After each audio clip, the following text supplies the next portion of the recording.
10, 9, 8, 7, 6, 5, 4, 3, 2, 1, 0.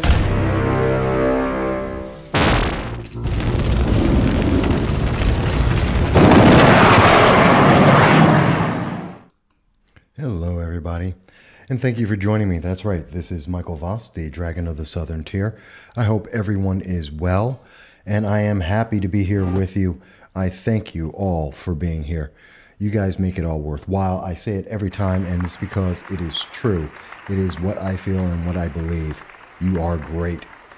So let me start off. The reason why we're on today, obviously we've all heard about Jussie Smollett. In fact, I was talking about it the other day with a great host, a great guest on the program. I was talking to Melanie Collette of Money Talk with Melanie. We were having a conversation about Smollett. And it seems that either because we're two black conservative Republicans talking, or whether it's because we were talking about Smollett, it wound up that Facebook has put a partial ban on us and is censoring us. So, and that's something that I've been talking about a bit. It is something that has me incensed, of course. No one likes being censored, least of all, but for no reason by Facebook, just because I don't know what the reason is. So you can pick your choice there. It's whatever Facebook is doing. But that being said, that's not the reason why we're here today. The reason why we're here today is back on the 19th of February, 2 days ago, there was a story that started circulating a little bit, but it was overshadowed by Jussie Smollett and his hate crime hoax that he was committing. And a lot of people were not paying attention when they heard about this name. It's a very simple name. It's Hoda Muthana. Boy, that last name gets me. It's Muthana. So Hoda Muthana. And you probably don't recognize the name. You're not sure who that may be. She's not a star. She's not someone who's extra special. Who she is this. That's Hoda Muthana. And in the lower corner, you'll see that's, I believe, her husband, or was her husband until he got killed. And if you notice, he's carrying an AK-47 in that picture. For those who are listening to this just on the radio, you'll be able to look this up for yourself. But that's because she was a member of ISIS, and her husband was a member of ISIS from Australia. And they joined ISIS to go and kill Americans, as well as many others that ISIS hates. And so this is a big story, and I want to get this right so you know what's going on. But before I do that, I do want to mention that please stay in touch. Next week, we will be broadcasting from the American Conservative Union when they hold the annual Conservative Political Action Conference of 2019. I will be down there with several of my associates, including the, as I mentioned, Melanie, Money Talk with Melanie. I'll be there with the Exceptional Conservative Show and several others. We'll have the same coverage as Fox, CNN, or any other national news media. We hope that you pay attention to coverage as well. That being said, let's talk about what's going on here. So there is a woman who is by the name of Hoda Muthana. She was born in, she was born in the United States. That's not a question. She was born in New Jersey. Is she an American citizen? Not necessarily. See, her father was a diplomat from Yemen, and he left Yemen to come into the United States on official business. He later became a citizen of the United States, and his daughter, Hoda, was born here. So technically, if he was still a diplomat at the time that she was born, then by U.S. law, she is not an American citizen. You cannot be a diplomat, have a child on U.S. soil, and have that child claim American citizenship. That is not allowed. But what is allowed, if he ended his citizenship in Yemen and stayed in the United States and became a citizen of the United States, which he did, but in that time, if she was born after that, she becomes a citizen. Now, this is a big deal because there's a question about when he stopped being a diplomat and when she was born. There's about a 1 month window there that no one's quite sure about. So she may or may not be an American citizen, but she did in fact grow up in the United States. And when she was 19, she decided that she used the money that she was going to go to college with, and she decided that she wanted to go over to the Middle East and fight with ISIS and kill Americans. And she had a Twitter page, and she recommended and she tried to recruit American citizens to come over to fight with ISIS or to commit acts of murder here in the United States. That's a fact. These are not questions. These are absolute facts that this is what she did. And so and that was 4 years ago. 4 years ago, 2015, that this happened, that she left her family, left everyone. Her family tried to get her back. She absolutely refused, tricked her family into giving her in 2016 $2,500 so that she could give it to ISIS so they could better help to fight against America and kill American soldiers. That's the story. This is the next person, I believe, that the left, the progressives and liberals, will be touting as a hero. That this is the next person. They're going to be coming to you and saying you should be emotionally invested and support this woman in her plight against Donald Trump. This is the person. And the reason why I'm having this conversation is so that we can all know who exactly they're talking about, because odds are they're not going to go over all these details. And already they have not been. So again, this news started coming out on the 19th. And the reason why it came out 2 days ago on February 19th is because we got to see that President Trump said that he will not readmit the Alabama woman who joined ISIS. Muthana is a 24-year-old Alabama woman with a desperate plea to U.S. officials earlier this week to be allowed to return home. That's right, she wants to come back home. Now that ISIS is being beaten around the world, and especially in the Middle East, now that her husband has died while fighting for ISIS, killed by U.S. troops, while this is happening, she has now decided, after she has been caught by U.S.-friendly Kurdish forces, and she is in a prison camp with other ISIS prisoners, she now wants to come home to America. Is that something you would have sympathy for? I don't. I do not have sympathy for this. Now, I want to be very clear about this. We don't know if she's an American citizen. And that's a very, very big deal. That's a very important part of this. But let me first start with, why are the left, why do I believe that progressives and the left, the liberals, Citizen Action, Antifa, political leaders of tomorrow, why are they all going to rally around this woman? And why are they going to promote her as someone that you should care about and that you should have sympathy for and hate Donald Trump for and hate Republicans for? And that answer is probably going to be best done. You've seen this video clip. If you've seen my videos before, you'll probably have seen this before, but here it is. My real objection is that I don't think political correctness works. I want to get to the Golden Hill, but I don't think that's the way to get there. I believe one of the greatest human failings is to prefer to be right than to be effective. And political correctness is always obsessed with how right it is without thinking of how effective it might be. I wouldn't class myself as... So, there it is. So that's the big thing. The left, the far left, all of the left, the liberal progressive movement wants to always be right. Doesn't matter what the issue is.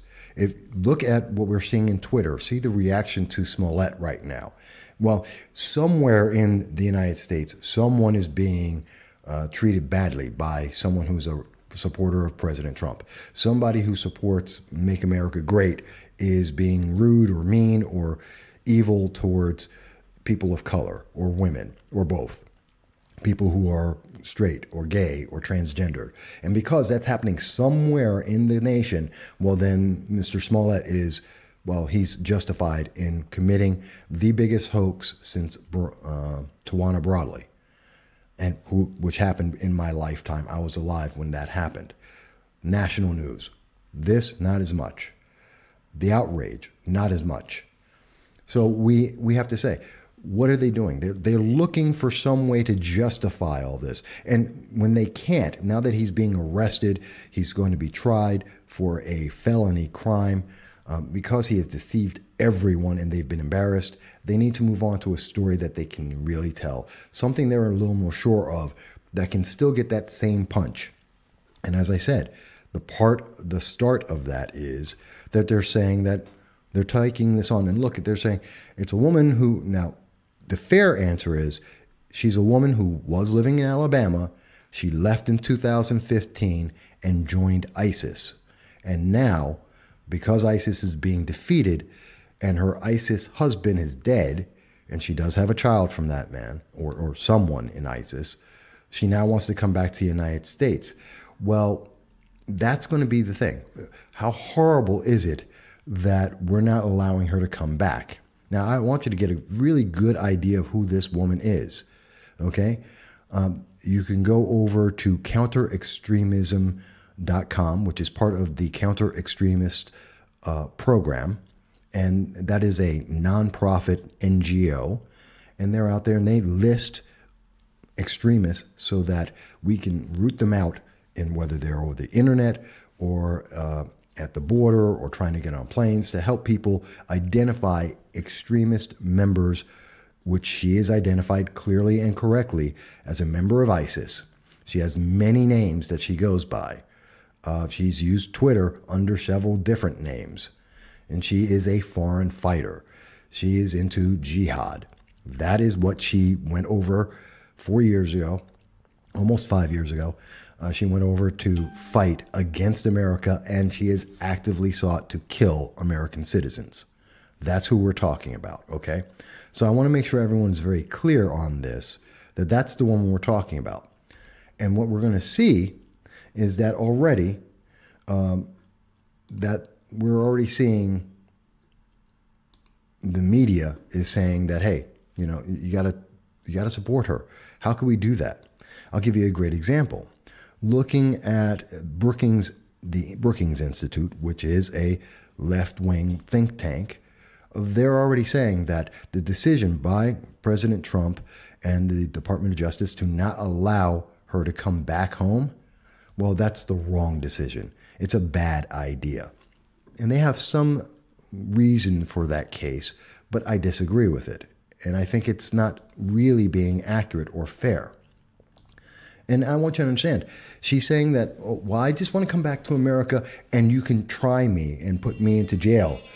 And the thing is that, oops, sorry about that. She wants to say that, hey, you know, I'm going to go to jail. I want to go to jail. I want to be tried. Well, you can't be. She gave, if she's not a United States citizen, which is in question and is not clear, and the United States government under President Trump is saying she's not a citizen, well, then she has no right to come into the United States. She doesn't get to come back here. That's just a fact. And she gets to stay out, and she has to deal with being in a Kurdish prison. But if she is an American citizen, then yes, she does have a right to come back home. And she's saying, well, she is, and she wants to come back home, and she doesn't mind being tried. Now, you might say to yourself, well, wait a minute. Why does she think that, why would it be good? Isn't she concerned about going, because it's treason? There is no question. She has tried to kill American citizens. So why would you want to come back to America and be tried under treason? I mean, that's crazy, right? Well, not really. Because according to New York Post, she believes, as does her lawyer, that not only is she an American citizen, which is in question, but that few people resent ISIS as much as she does. She is now so upset about having been with ISIS for the last 4 years plus that she wants to come home because she regrets this. And I believe the line is, and I want to be sure I have it right here because I want to read it perfectly. There it is. Her lawyer, named Shibley, insisted, I don't think anybody in America, there's very few people in America who resent ISIS as much as she does. That's right, as much as Hoda Muthana. Very few people. Okay, well, let's take a look at what does that mean, very few people.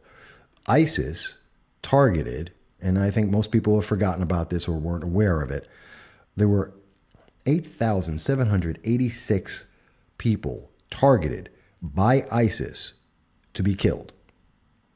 There are, I don't know how many people who have been killed by ISIS. Americans have been killed by ISIS for many, many years. They target us specifically here in the United States and overseas. They've attacked us with cars, with bombs, with knives, with guns in the United States as well as overseas. The San Bernardino shooting in California, that was 2015, were by members who aligned with ISIS. Okay, we had a man in 2017 in New York City who drove his car over at the World Trade Center, killing people because, attempting, I believe he killed some people, trying to kill people because he's a member of ISIS. This is what Hoda Muthana has supported.